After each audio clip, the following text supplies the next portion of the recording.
did a crazy thing. I started writing in the voice of a white American in this book. And I thought I was crazy. When am I going to get published? But I thought I had to write it because American veterans or Westerners all the time write in the voices of Vietnamese. So why don't we Vietnamese women give our rights to do that too? So it was 4 o'clock one day in 2016 when I got up. And I normally get up very early to write. I got up, opened an email. And it was Julie's email. She had read the manuscript of The Mountain Sing. And she wrote me a long letter. And I sat there and I wept. And I ran into my bedroom. And I shook my husband and said, Hans, wake up, wake up. And he said, did somebody die? I said, no, I found an agent. And our journey started. And I'm here thanks to Julie. So thank you.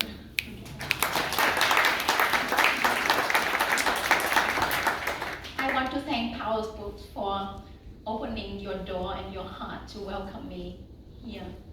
This is the first stop of my book tour, and I'm so honored. And I want to say hello, xin chào, to my Vietnamese friends here, Michelle, Cindy, and the people, the teachers from different schools here and from Portland State University have called on Vietnamese people to come here. I feel Vietnamese love here tonight, and I feel the love for Vietnam here tonight, so thank you.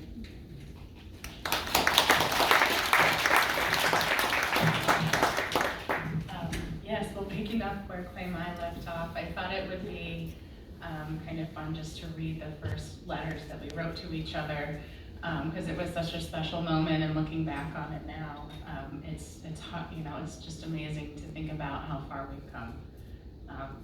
So I said, and I was introduced to Quế Mai by our friend Viet Thanh Nguyen, a mutual friend, and he had let me know about Quế Mai and said that, you know, she was really advocating for his work in Vietnam, where it was not able to be published, but she was working to get it reviewed and talked about and read in Vietnam, even though the censorship laws made it impossible for it to be published. So that's how I first came to know her, and he said, she has this novel and you should, you know, take a look at it. And it took me a few months because I always have like a big stack of reading to do, but I wrote to Quế Mai and I said, Dear Quế Mai, I finally had a chance to read your novel, and I found it extraordinarily moving and memorable.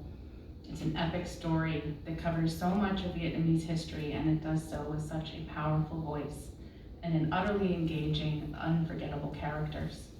I didn't want to put the novel down for a moment, even though so much of it was painful to read. I think it is a remarkable accomplishment. If you're interested and still unagented, I would love to work with you. And she wrote back, Dear Julie, I opened your email at 6:30 this morning and cried so much. I had to wake my husband up. He kept saying, I had no doubt. I had no doubt. He was the first person to read the Songs of Song Ca, which was then called, now it's called The Mountain Sing, but at that time it was that title. I am delighted the novel speaks to you.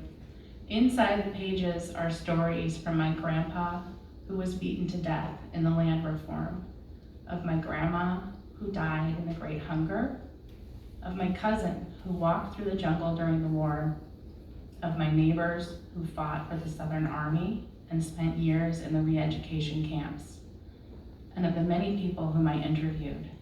It was both difficult and painful to fictionalize all those personal accounts into a novel, and I know it must be painful for you to read, but I believe you are the perfect agent for it, thanks to your knowledge of Vietnamese history and your passion to promote writers such as Viet and Thi Bui. So the answer is yes. It is my honor to work with you. And it's just been such an incredible partnership that we've had ever since then. We went on to sell The Mountain Sing to the perfect editor, Betsy Glick at Algonquin Books, and Betsy shared our vision and passion for the novel, and she knew that readers around the world would love Quế Mai's work, and she was right. The Mountain Sing became an international bestseller. To date, it has been translated into, I think, 18 languages and counting. We just sold it in Brazil last week. And we've sold Dust Child now in many countries as well. And Quế Mai is a writer who is just beloved around the world, and it has been an incredible joy for me personally and a highlight of my career to see her work soar, and to see her work reach so many readers and change so many lives. Wherever Quế Mai goes, she makes a powerful impact. She is a force of nature, and almost anyone who meets her comes to see this pretty quickly. She is a deeply compassionate person, and she is a strong person.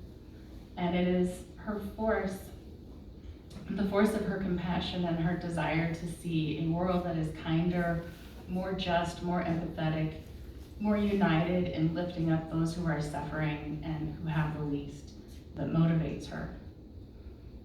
And I really look forward to talking with Quế Mai tonight about her new novel, Dust Child.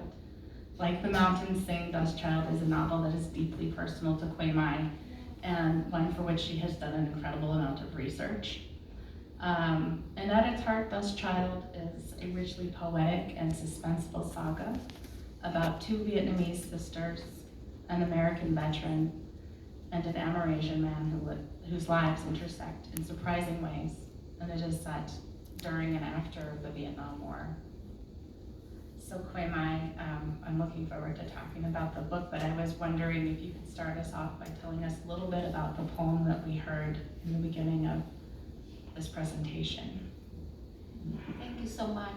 Oh, I see some readers over there. Would you like to come up here? There are chairs up here. Come on. Don't be afraid. I want to see you. There are chairs up here, please.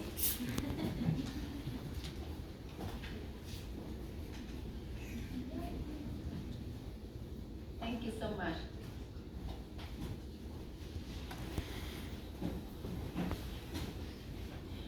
So the poem that you heard before is called the poem I Can't Yet Name. I wrote it in Vietnamese first. It was a painful poem, but it was necessary. Few people know that World War II caused the Great Hunger in Vietnam, where nearly 2 million Vietnamese died. I lost 3 family members because of that. My grandma perished when she was a young mother. She died together with her younger son and with her brother. And so many people died during the Great Hunger that the few who survived, who had buried them, did not remember where their graves were. So for 65 years, my father tasted bitter rice because he did not know the grave of his mom. So one day I called my aunt and she said, my aunt called me and said, I just went to a fortune teller who could foresee where the grave of your grandma is. So my aunt actually went to this psychic or fortune teller, and the person could see the 3 sets of bone in the middle of the rice field. And the person who had buried my grandma said, without the materials or things to make up a gravestone, he had put a brick on top of my grandma's head. So my aunt dig up that patch of earth next to the rice field and found 3 sets of bone with a brick above the adult, set of bone. And she knew it was her grandma, her mother. So I returned to my village before my father did. So I stood in front of my grandma's grave and I imagined him being there. I imagined hearing my father calling Mom for the first time. The rice field behind my back trembled. So, when I write about Vietnam, I bring into my writing the images of Vietnam, the rice, lullaby, songs, the sense of hope. Even though this poem is sad, right? But it ends with the fragrance of my mother's, of the fragrance of my grandmother's lullaby alive in each seed of rice. So thank you for listening to the poem. Thank you for sharing that. This is beautiful. Can you tell us a little bit about your new novel, Dust Child? Maybe just a short description of it and sort of what motivated you to write Dust Child? So this novel is a part of my PhD project. It took me also 7 years, and it's about Amerasian children, mixed race children born out of the Vietnam War. Today I have an opinion piece on USA Today. I talked about the need for healing of Amerasians and their family members. Few people know that 100,000 of these mixed children were born into the war. A lot of them were abandoned because the mothers did not have the means to raise them, and the fathers did not know about them, or the fathers who were young and traumatized men had walked away from the Vietnamese women when they were pregnant. So a lot of these children were homeless, so they were called bụi đời, the dust of life, and they were very much discriminated against. So my novel has a black Amerasian character, and through this book, I want to talk about the racism that Vietnamese have against each other. And it's really a sad reality, and I interviewed a lot of Amerasians for this book, and they told me horrifying stories. And I want to portray them not as victims, but those who have the courage to overcome the challenges, to bring healing and joy to themselves and to other people. And you know, when I searched about Amerasians and their stories, I did not find a book that documents the experiences of Amerasians in Vietnam, as well as the experiences of their parents.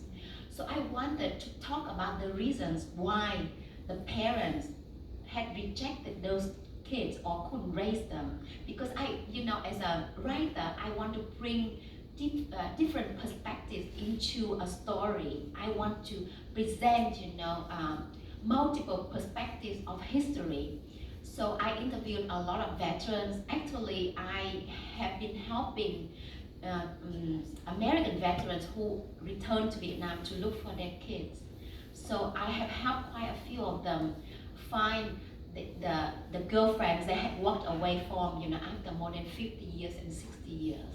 The stories are just so incredible. And I interviewed these men and the women who worked in bars, who had to serve American men during the war. And I did not know hundreds and thousands of women had to work in bars to serve American men during the war.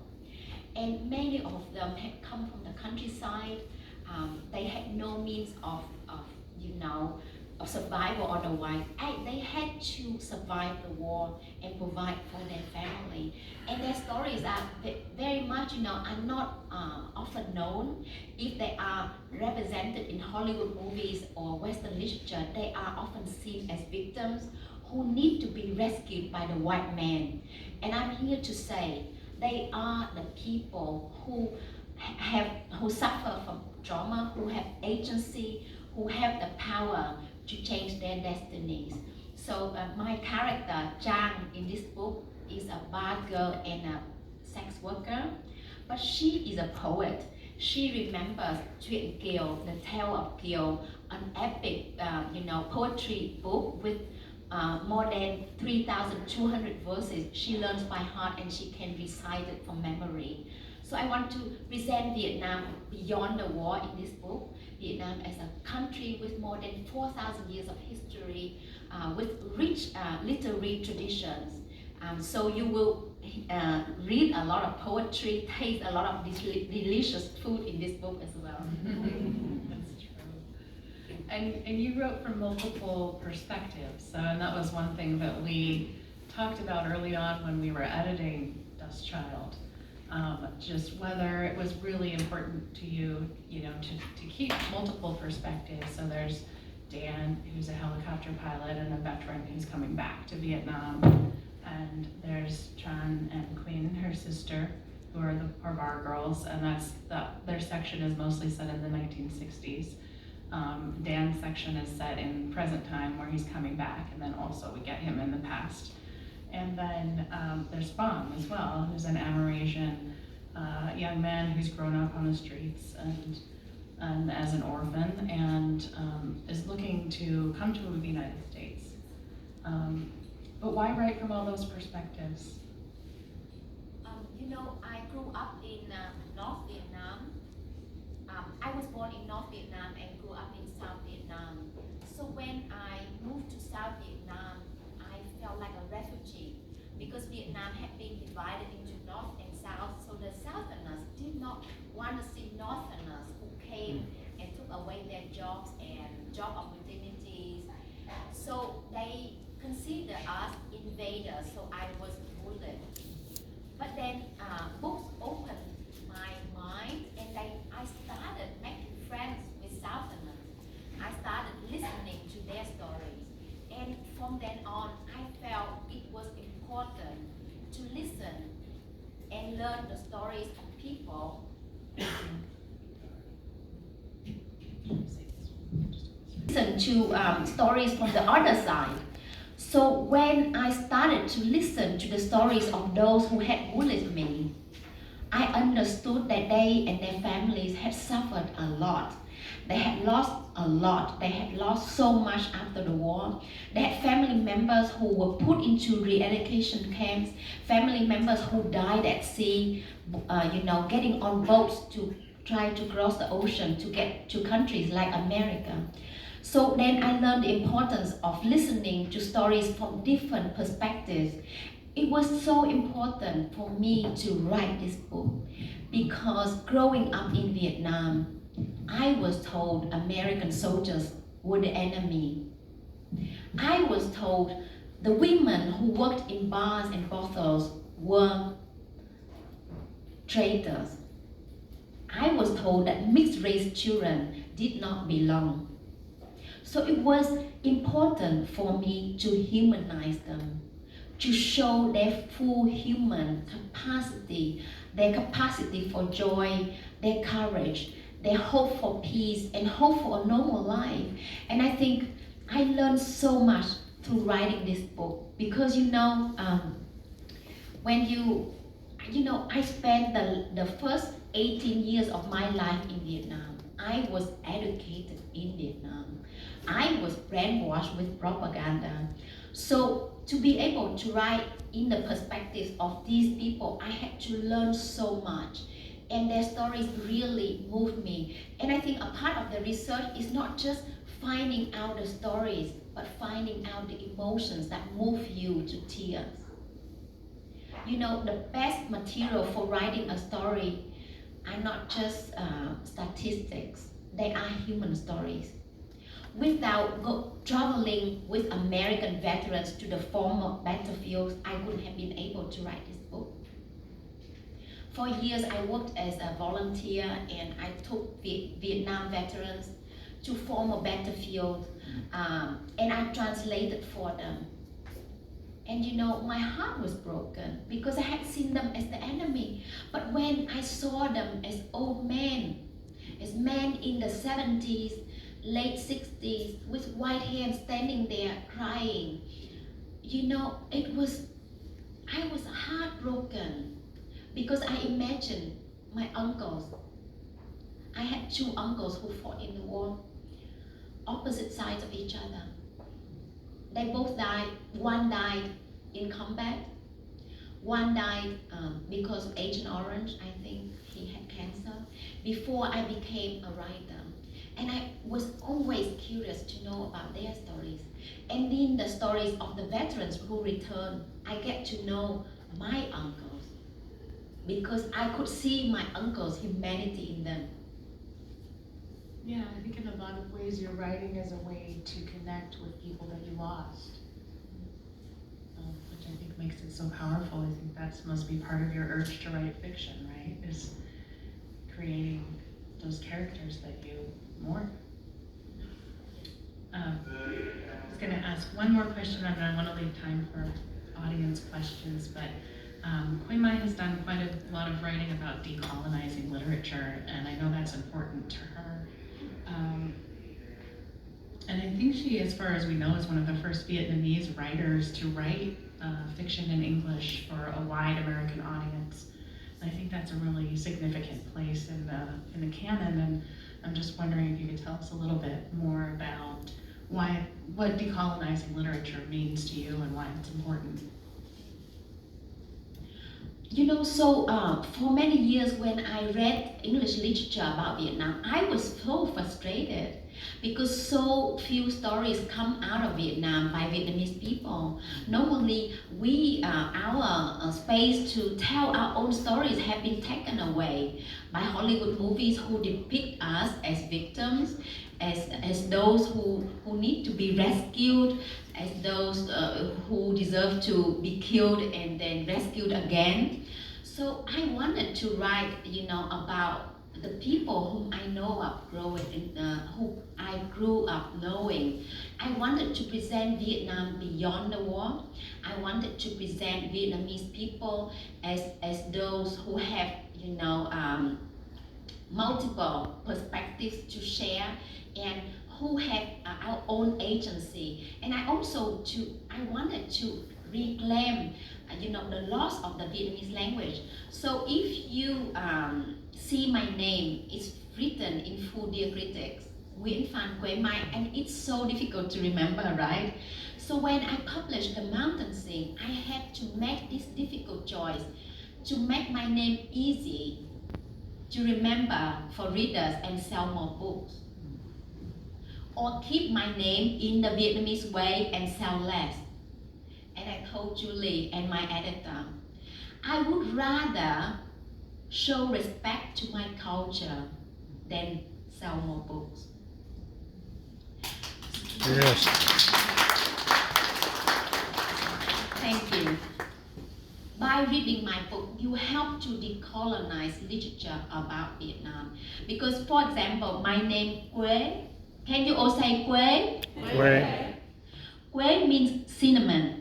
So if you remove the diacritics, it becomes que. Can you say que? Que means a stick. So from a cinnamon, you make me become a stick. See?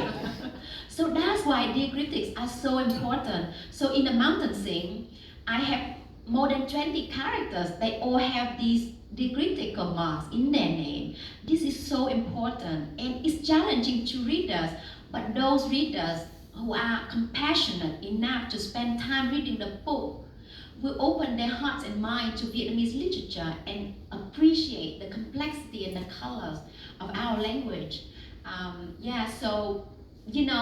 In talking about decolonizing literature, I want to say that I include a lot of proverbs in the book, a lot of music in the book, because I want to show Vietnam as more than the war.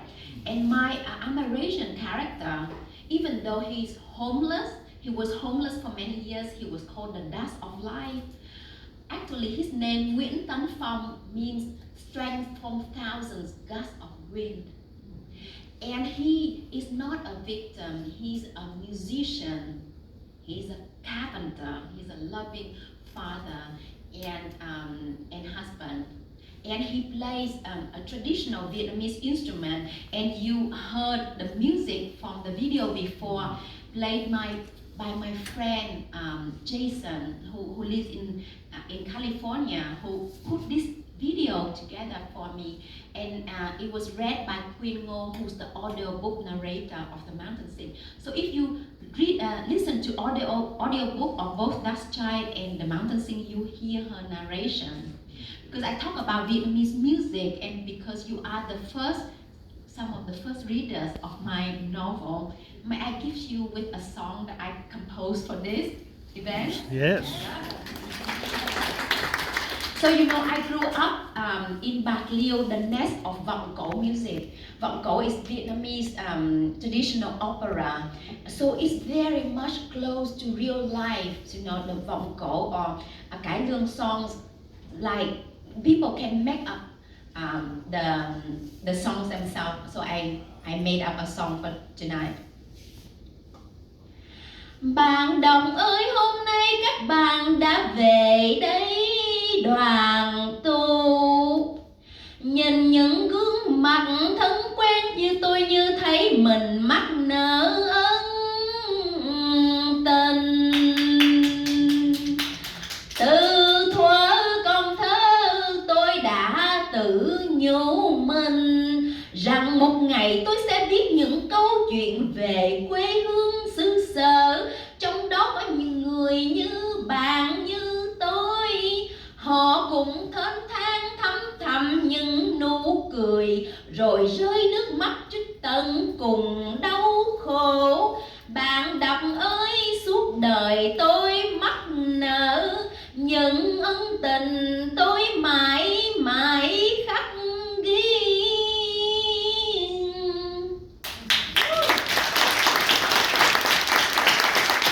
Thank you. Don't post it on social media. Just kidding. Thank you so much. So the floor is for you. Feel free to ask me any questions. I feel so excited to be, kicking off the book tour right here with such an amazing audience. Thank you so much for your time and for being here. As an author, you turn up at a reading and you feel maybe one or two persons will turn up. So there are quite a few people here, so thank you so much. Would you like to come in and sit here? Please. Thank you. Any question for me? There are seats here too, in the front. Any questions? Yes. You said you grew up in North Vietnam and then you moved to South Vietnam. Yes. And when you moved, you were bullied. I was curious, how did people in South Vietnam know you were from the North? Is there a different dialect or is there a different accent, or how did they know? Yes. So Vietnam is a long country. Yep. So we have more than 1,000 kilometers distance between provinces near Hanoi and Bạc Liêu, where I grew up. So we have different accents. There when I came from the north, my accent was extremely strong, and also the way we dress as well. We were called nhà quê, like country pumpkin, because we dress so backward. Whereas in the South, people had been more westernized. They had been exposed to the American culture, so they were more, they dressed more modernly. So people knew us straight away by the way of dress, by the way of speaking, the use of language. So to overcome being bullied, so I had to learn the Southern accent. So you know how I learned? Every night there would be street sellers. The microphone can't handle me.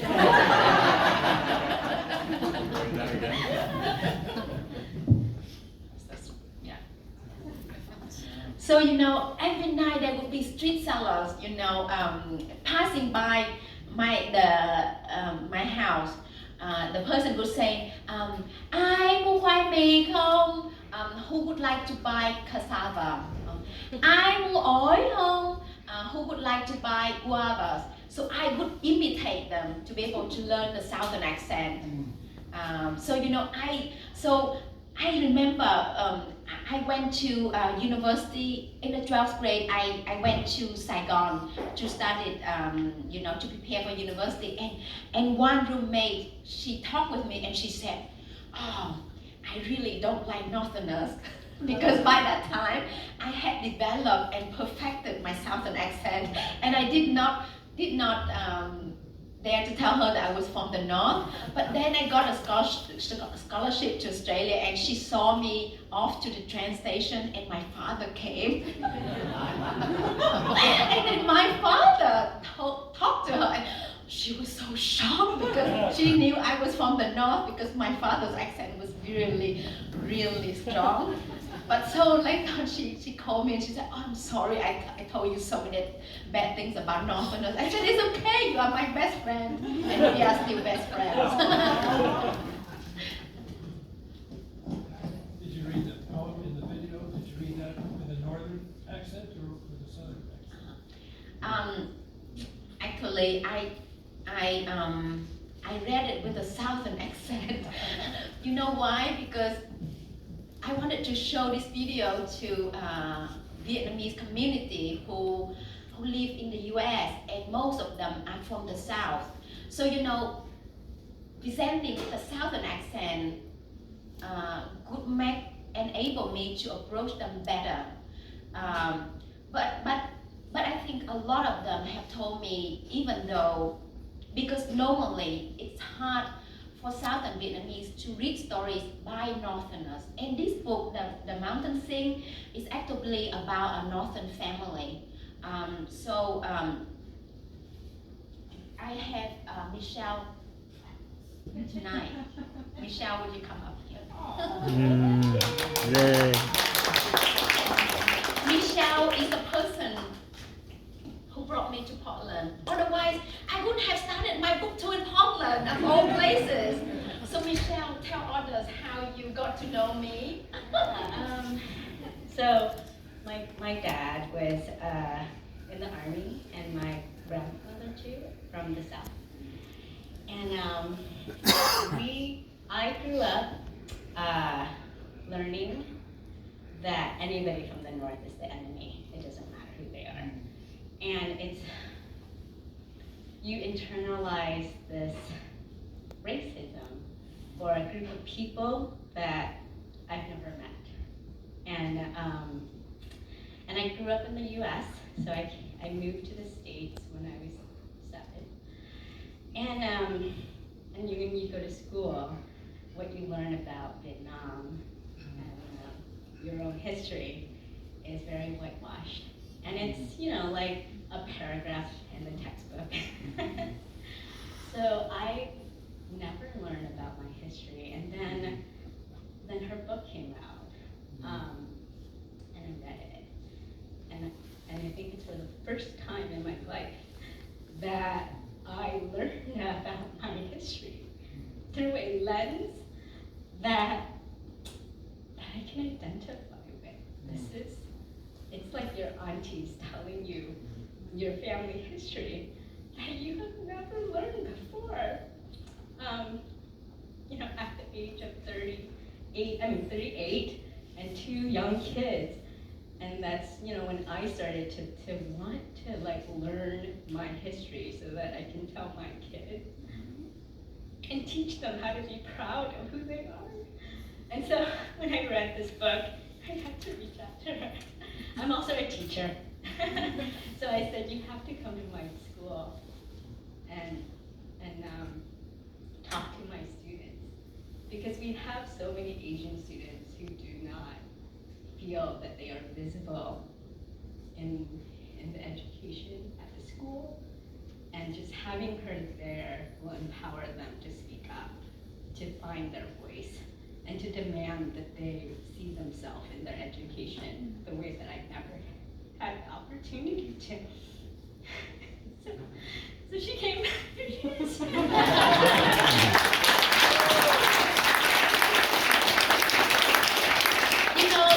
Michelle did an incredible thing. She invited me to her school, put her name out there for me without knowing who I was. She just read my book and she didn't know I had public speaking skills or not.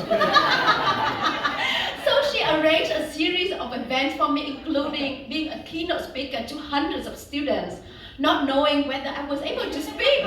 She was so brave. But she's a teacher every school needs. And I am so honored to be here and to stand by her side, to uplift each other's stories, because everyone's stories need to be heard. And Michelle's family story is just so amazing, and so proud of her and what she has done for her students. So thank you so much, Michelle. Thank you.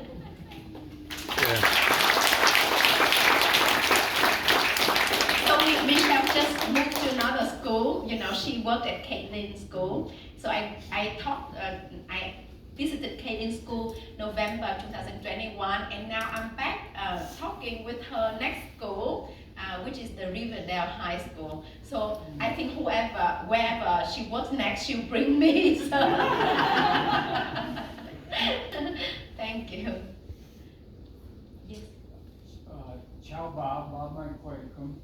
Khỏe, cảm ơn em, cảm ơn. You know, I was a Vietnamese linguist in Vietnam, and I have stories too.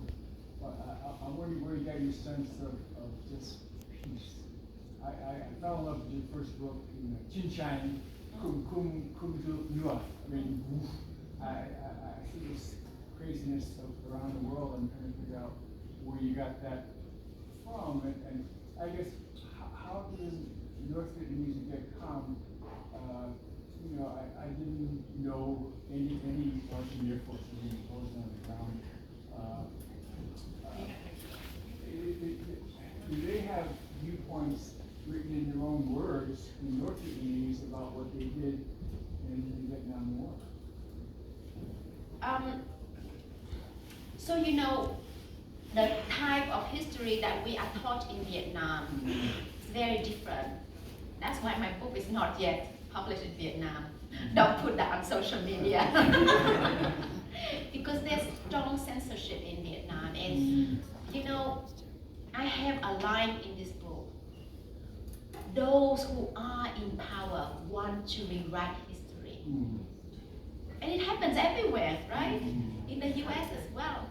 And I think we, as normal people, have to speak up. We have to speak about issues which are important, stories that need to be told, history which should not be forgotten, should not be allowed to be forgotten.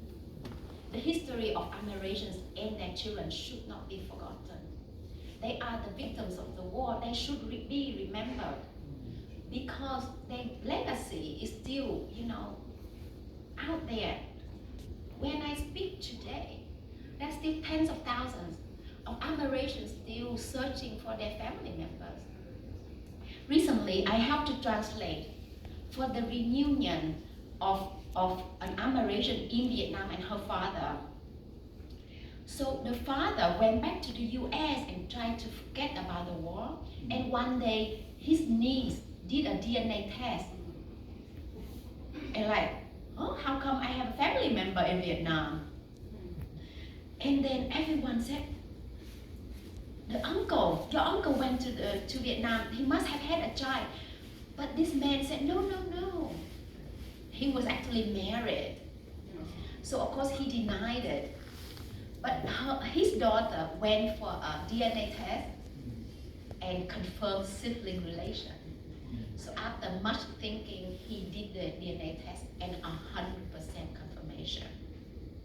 Can you imagine how I felt when I translated for them their reunion? It was incredible because this woman who was abandoned in Vietnam had no family member, and suddenly she found a big family in the US with more than 30 family members, and it's incredible because the family accepted her and they went back to Vietnam and met them.